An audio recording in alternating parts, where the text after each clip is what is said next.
देख रहे हैं इंडिया हेडलाइन 24 न्यूज और आपके साथ मैं हूं ममता सिंह। तो चलिए शुरुआत करते हैं आज की कुछ खास बड़ी खबर से। जगन्नाथपुरी के शंकराचार्य स्वामी श्री निश्चलानंद सरस्वती कल 2 दिवसीय प्रवास पर रीवा आ रहे हैं। रीवा रहने के दौरान संगोष्ठी एवं दीक्षा कार्यक्रम के साथ ही विशाल धर्म सभा को संबोधित करेंगे। पूर्व मंत्री व रीवा विधायक राजेंद्र शुक्ल ने जानकारी देते हुए बताया है कि 14 अप्रैल को जगन्नाथपुरी के शंकराचार्य स्वामी श्री निश्चलानंद सरस्वती जी महाराज रीवा पहुंचेंगे। शास्त्री भवन एवं अमैया में पत्रकारों से चर्चा सहित गोष्ठी एवं दीक्षा कार्यक्रम में शामिल होंगे। साथ ही साथ शाम 5 बजे कृष्णराज कपूर ऑडिटोरियम में विशाल धर्म का सभा को संबोधित करेंगे एवं 5-15 अप्रैल को गोष्ठी एवं दीक्षा कार्यक्रम का आयोजन होगा। लाभ है वो भी उनको भी प्राप्त हो सके, इसलिए मेरा आप सबसे निवेदन है कि आप उनके आगमन को एक बड़ा धार्मिक आयोजन के रूप में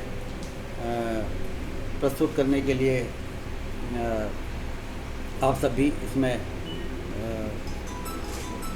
आगे आए। और कल के कार्यक्रम में तो आप लोग उसमें रहेंगे ही।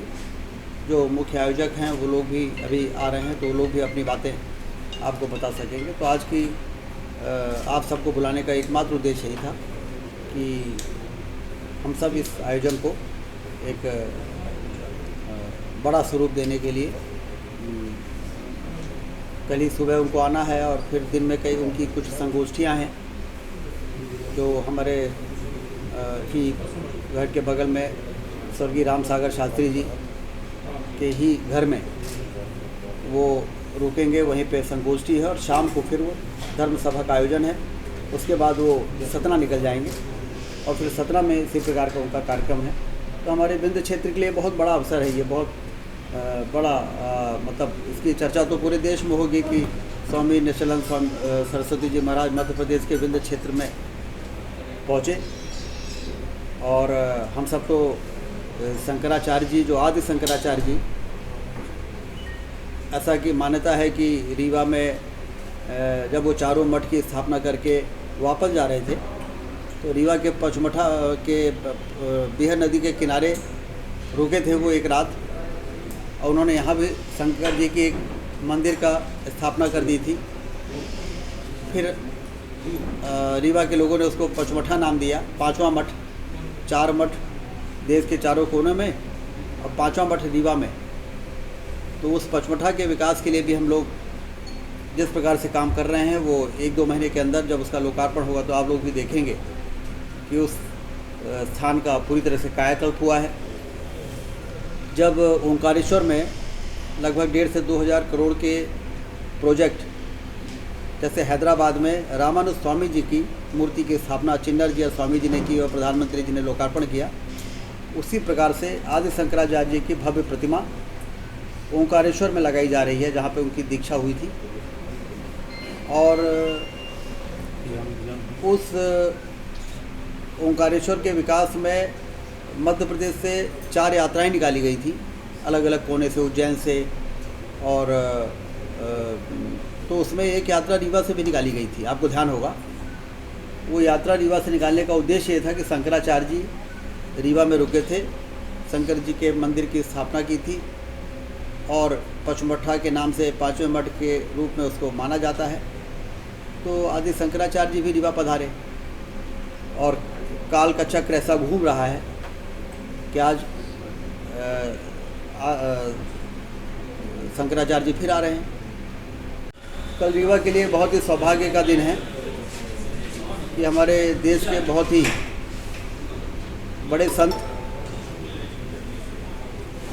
जगन्नाथपुरी के शंकराचार्य स्वामी निश्चलानंद सरस्वती जी महाराज रीवा पधार रहे हैं। और जैसा कि हम जानते हैं कि हमारे यहाँ जो शंकराचार्य हैं, उन शंकराचार्यों में आज वो सबसे वरिष्ठ और सबसे प्रतिष्ठित,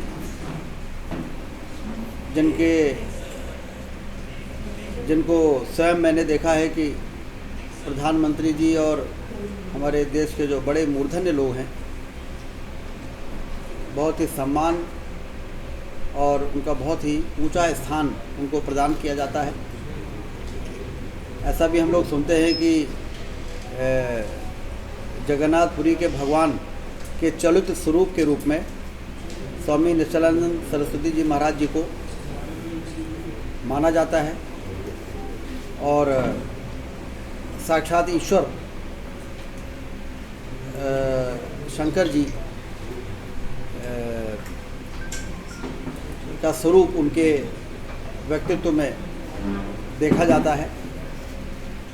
ऐसे संत कल रीवा पधार रहे हैं और शाम को राज कपूर ऑडिटोरियम में एक धर्म सभा का आयोजन जो आयोजक गण हैं उन लोगों ने रखा है।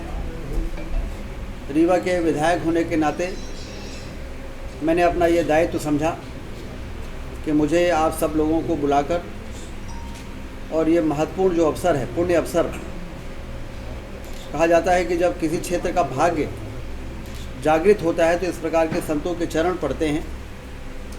तो यहाँ के जनप्रतिनिधि होने के नाते मैंने आप सबको यहाँ पर आमंत्रित करके और आप सबके माध्यम से मैं चाहता हूँ कि ये बात लोगों तक पहुँचे, ज़िले के कोने कोने तक पहुँचे और जितने भी हमारे श्रद्धालु हैं वो इस अवसर का लाभ उठाने में ऐसी स्थिति न बने कि उनको सूचना नहीं है, उनको जानकारी नहीं हुई और इसलिए वो सारे लोग की जानकारी में उनका पदार्पण की सूचना उनको मिल सके और वो लोग भी इस पुण्य का लाभ ले सकें कि उनके दर्शन करें और उनके जो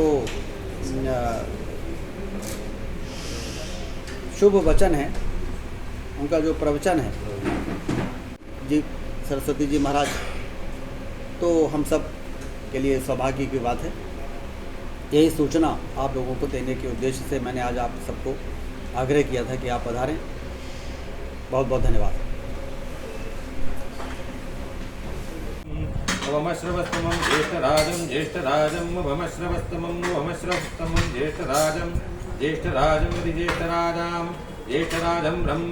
ब्रह्मणां ज्येष्ठराजं ब्रह्मणः पतिः ब्रह्मणः पतिः आनः पतिः आनः शृण्वन् आनः शृण्वन् नोदिभिः शृण्वन् नोदिभिः सीद नोदिभिः सीद साधनम् इति सीद साधनम्। ओम महागणपतये नमः। तारीख 14 अप्रैल 2023 रीवा के लिए बड़ा सौभाग्य का दिन है।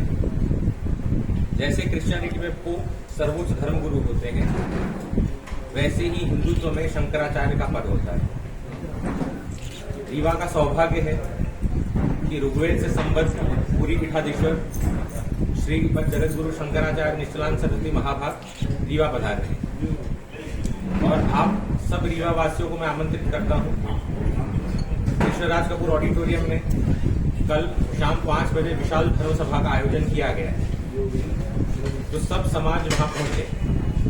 जैसे अगर क्रिश्चियन धर्मगुरु पोप कहीं भी पहुंचते हैं तो राष्ट्रपति तक खड़े हो जाते हैं, तो अगर हिंदुत्व के सर्वोच्च धर्मगुरु पधार रहे हैं रीवा, तो ये रीवा वासियों का कर्तव्य है कि ऐसा स्वागत किया जाए कि शंकराचार्य जी याद रहे। जितने बड़े वे संत हैं उनकी कक्षा में आजकल और जैसे संत होते हैं वो धार्मिक, सैद्धांतिक और व्यवहारिक और वैज्ञानिक ये धरातलों में सामंजस्य साध के बोलते हैं। बहुत कम संत आज भारत में ऐसे रह गए। सर्वमान्य निर्विवाद 1992 में जब वो 145 शंकराचार्य बने तब से आज तक ना कोई लांछन है ना कुछ। तो अगर ऐसे शंकराचार्य जी पधार रहे हैं, जिनके बारे में आचार्य जी हैं प्रदीप शर्मा जी और बागेश्वर धाम वाले बाबा, वो कहते हैं कि शंकर और शंकर है साक्षात, माने शंकराचार्य शंकर का साक्षात दर्शन।